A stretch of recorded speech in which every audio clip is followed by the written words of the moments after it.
Sabay sa pag-abre sa kasaulugan sa araw ng Panabo 2025, tidagsa usab ang pag-abre sa food park nga nahimutang sa Panabo City Gym Grounds. Gipangunahan kini sa Panabo City Pop-Up Shops Association nga matagabii klase-klaseng lamian nga mga pagkaon ang gihaon sa local entrepreneurs. Pipila sa mga gibida nga pagkaon adunay panlasang Pinoy, Japanese food, sweet treats, snacks ug daghan pa.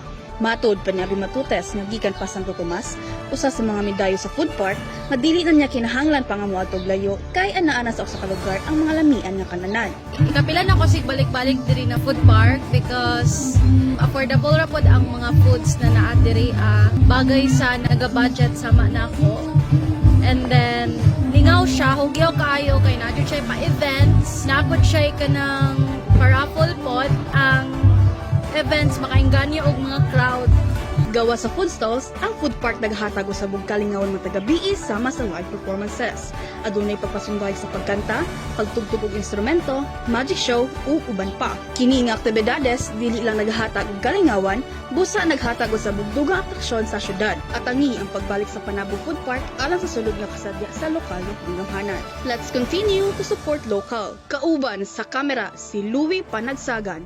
Kini si April Pungay, intern sa City Information Office nga gikan sa DNC. Alang sa Frontline News Panabo, importante, informed.